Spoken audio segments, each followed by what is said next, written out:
बात अब करेंगे महाराष्ट्र की राजनीति को लेकर। सवाल यह है कि महाराष्ट्र की राजनीति में क्या खेल बदलने वाला है? क्या महाराष्ट्र में एनसीपी यानी कि राष्ट्रवादी कांग्रेस पार्टी के दोनों गुटों का मर्जर होने वाला है या फिर शरद गुट की एनडीए में एंट्री होने वाली है? सवाल तमाम हैं और इसे लेकर दिल्ली से मुंबई तक सियासी हलचल तेज है। लेकिन महाराष्ट्र में जारी पॉलिटिकल डेवलपमेंट के बीच ही अब कहा जा रहा है कि बीजेपी ने इसे लेकर साफ संदेश दे दिया है। देखिए, सोर्सेज ये बता रहे हैं कि बीजेपी का कहना है कि अगर एनसीपी के दोनों गुट एनडीए में शामिल होना चाहते हैं तो पहले उन्हें आपस में विलय करना होगा। शरद पवार गुट को अलग से एनडीए में शामिल करने पर बीजेपी राजी नहीं है। साथ ही बीजेपी की ओर से यह भी साफ किया गया है कि एनसीपी का विलय बीजेपी में नहीं होगा। और इस बीच एनसीपी के एनडीए में शामिल होने या दोनों गुट एनसीपी गुट में फूट होने की खबरों पर एनसीपी शरद गुट के मुखिया शरद पवार ने चुप्पी साध ली है। इस संबंध में उनसे जब सवाल पूछा गया तो उन्होंने कहा कि इस समय ये सवाल पूछना उचित नहीं है। सूत्र ये बताते हैं कि ये पूरा मामला परिसीमन बिल से जुड़ा हुआ है। एनसीपी शरद पवार गुट का इस बिल पर रुख नरम बताया जा रहा है और ये गुट बिल का समर्थन कर सकता है। देखिए, एनसीपी शरद गुट के पास 8 लोकसभा सांसद और 1 राज्यसभा सांसद है। परिसीमन बिल को पास कराने के लिए इन 9 सांसदों का समर्थन बीजेपी के लिए बेहद जरूरी माना जा रहा है।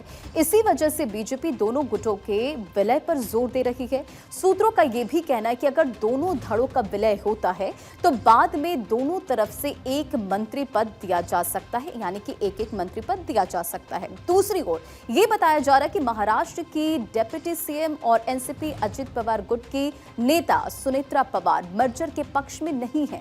उन्हें आशंका है कि अगर दोनों एनसीपी का विलय हुआ तो प्रफुल्ल पटेल और सुनील तटकरे पहले से ही उनके विरोध में हैं और ऐसे में सुप्रिया सुले और शरद पवार गुट के विधायक सांसद भी साथ आ गए तो संगठन की कमान उनके हाथ से निकल सकती है। इसी वजह से वे मर्जर का विरोध कर रही हैं। हालांकि सोर्सेज का ये भी कहना है, यानी कि सूत्रों की अगर माने तो दोनों एनसीपी के बीच मर्जर पर सहमति नहीं बनती है अगर, तो दूसरे विकल्प के तहत शरद पवार की एनसीपी अपने अलग राजनीतिक अस्तित्व को बनाए रखते हुए एनडीए से जुड़ सकती है। बताया यह भी जा रहा है कि अधिकांश विधायक और सांसद चाहते हैं कि पार्टी सीधे सत्ता का हिस्सा बने। उनका मानना है कि सत्ता में रहकर ही संगठन मजबूत होगा, कार्यकर्ता और कैडर जुड़े रहेंगे और पार्टी का राजनीतिक विस्तार भी संभव होगा।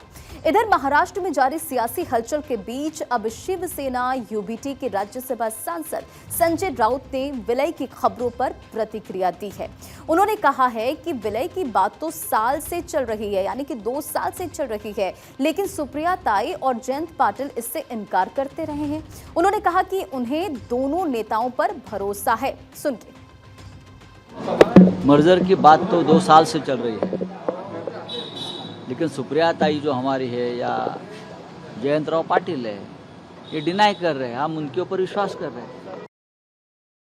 लेकिन सूत्रों की माने तो मौजूदा राजनीतिक घटनाक्रम को देखते हुए इस बात की पूरी संभावना है कि शरद पवार की एनसीपी आने वाले दिनों में प्रत्यक्ष या अप्रत्यक्ष रूप से एनडीए के साथ जाने का फैसला कर सकती है। हालांकि अंतिम निर्णय दोनों एनसीपी एनडीए नेतृत्व और आगामी बैठकों के बाद ही साफ हो पाएगा।